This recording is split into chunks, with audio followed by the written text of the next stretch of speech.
కార్తీక మాసంలో ఉపవాసం ఎందుకు? తెలుగు మాసాలలో విశిష్టమైనది కార్తీక మాసం. ముఖ్యంగా కైలాస నిలయుడైన పరమశివునికి ప్రీతి పాత్రం ఇది. ఆధ్యాత్మిక పరంగా ఆరోగ్యప్రదమైన మాసం. ఈ మాసంలో సోమవారం నాడు ఉపవాసం చేసి రాత్రి నక్షత్ర దర్శనం చేసి భోజనం చేస్తారు.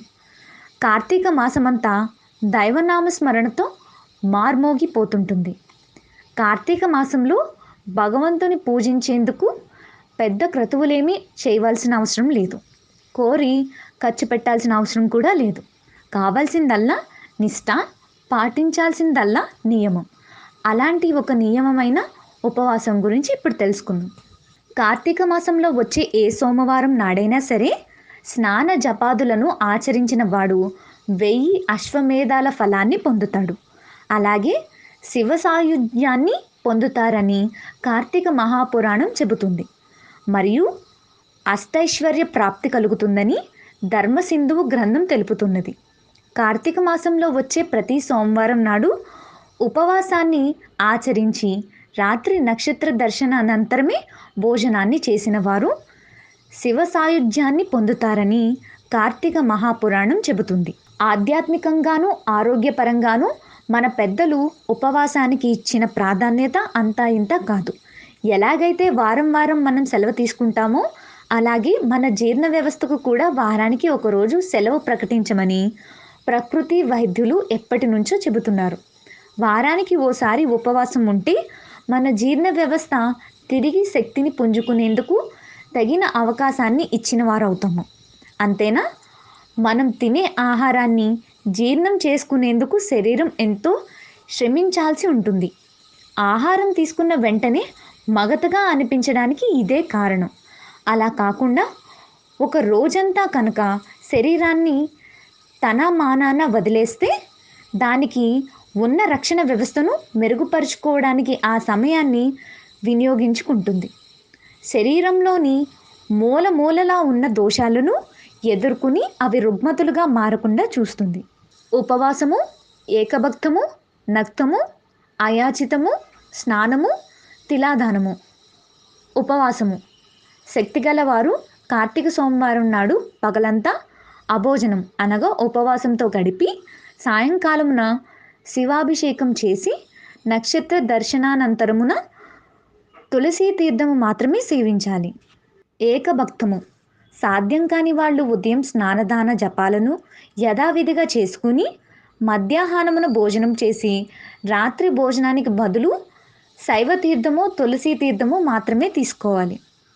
నక్తము పగలంతా ఉపవసించి రాత్రి నక్షత్ర దర్శనం తర్వాత భోజనముకు కానీ ఉపాహారమును కానీ స్వీకరించాలి. అయాచితము భోజనానికే తాము ప్రయత్నించకుండా ఎవరైనా వారికి వారుగా పిలిచి పెడితే మాత్రమే భోజనం చేయడం అయాచితము. స్నానము పైవాటికి వేటికి శక్తి లేని వాళ్ళు సమంత్రక స్నాన జపాదులు చేసినప్పటికీ చాలును. తిలాదానము మంత్ర జప విధులు కూడా తెలియని వాళ్ళు కార్తీక సోమవారం నాడు నువ్వులను దానము చేసినా సరిపోతుంది. పై 6 పద్ధతులలో దేనిని ఆచరించినా కార్తీక సోమవారం వ్రతం చేసినట్లే అవుతుంది.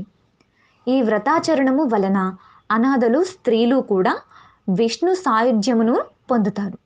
కార్తీక మాసంలో వచ్చే ప్రతి సోమవారం నాడు కూడా పగలు ఉపవసించి రాత్రి నక్షత్ర దర్శనానంతరము మాత్రమే భోజనం చేస్తూ ఆ రోజంతా భగవద్ధ్యానములో గడిపే వాళ్ళు తప్పనిసరిగా శివ సాయుధ్యాన్ని పొందుతారు.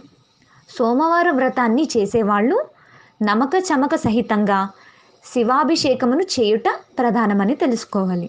వ్రతిన కార్తికే మాసి స్నాతస్య విధివత్ మమ గృహణాజ్యం మాయాదత్తం రాధయ సహితో హరే.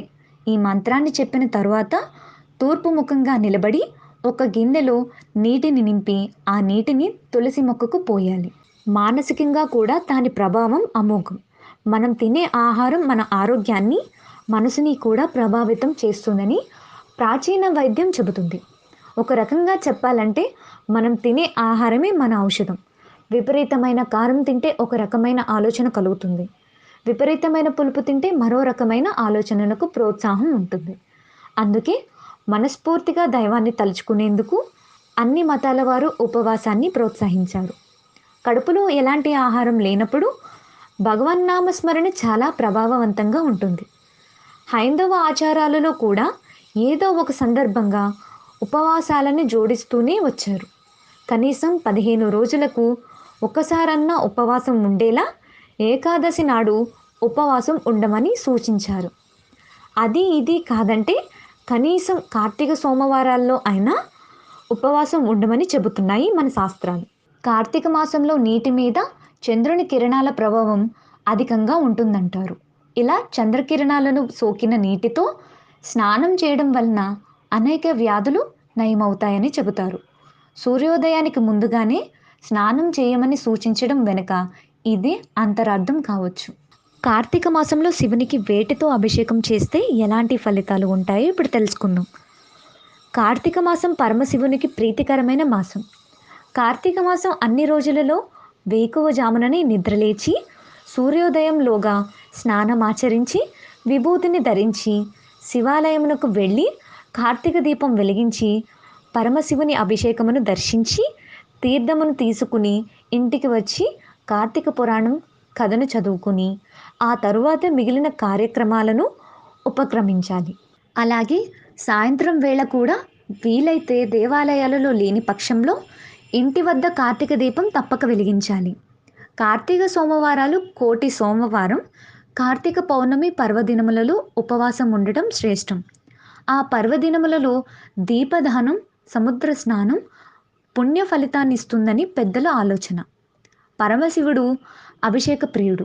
కార్తీక మాసంలో ఒక్కసారైనా పరమశివునికి నమక చమక సహిత ఏకాదశ రుద్రాభిషేకం శివాలయంలో చేయించాలని పెద్దల ఆలోచన. శివాభిషేక ఫలములు. గరికనీటితో శివాభిషేకము చేసిన నష్టమైన ద్రవ్యము తిరిగి పొందగలడు. నువ్వెల నూనెతో అభిషేకించిన అపమృత్యువు నశించగలదు. ఆవుపాల అభిషేకం సర్వ సౌఖ్యములను ప్రసాదించును. పెరుగుతో అభిషేకించిన బలము, ఆరోగ్యము, యశస్సు లభించును. ఆవు నెయ్యితో అభిషేకించిన ఐశ్వర్య ప్రాప్తి కలుగును. చెరుకు రసముతో అభిషేకించిన ధనవృద్ధి కలుగును. మెత్తని చక్కెరతో అభిషేకించిన దుఃఖనాశనము కలుగును.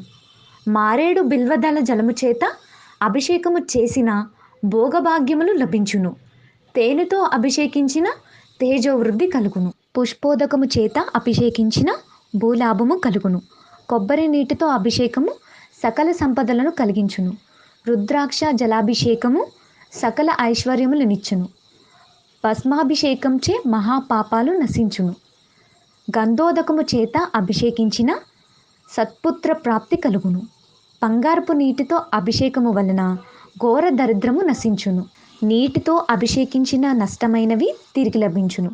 అన్నముతో అభిషేకించిన అధికార ప్రాప్తి, మోక్షము మరియు దీర్ఘాయువు లభించును.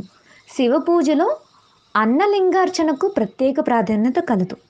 పెరుగు కలిపిన అన్నముతో శివలింగానికి మొత్తంగా అద్ది పూజ చేయుదురు. ఆ అద్దిన అన్నాన్ని అర్చనానంతరము ప్రసాదముగా పంచిపెట్టెదురు. చూడటానికి ఎంతో చాలా బాగుంటుంది అన్నలింగార్చన. ద్రాక్షారసముచే అభిషేకమునర్చిన ప్రతి దానిలో విజయము లభించగలదు. నవంబర్ 20 మంగళవారం చిలుకు ద్వాదశి సందర్భంగా సత్యనారాయణ వ్రతం చేసుకోవచ్చు. నవంబర్ 22 గురువారం కార్తీక పౌర్ణమి వైకుంఠ చతుర్దశి సందర్భంగా గృహంలో అభిషేకం చేయించండి. ఈరోజు విష్ణుమూర్తి కాశీకి వెళ్ళి శివుడికి అభిషేకం చేశాడట. అంత విశిష్టమైన రోజు.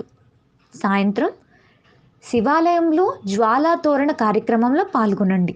నవంబర్ 26 మూడో సోమవారం సందర్భంగా ఏకాదశ రుద్రాభిషేకం చేసుకోవచ్చు. డిసెంబర్ 3 4వ సోమవారం ఆలయ దర్శనము.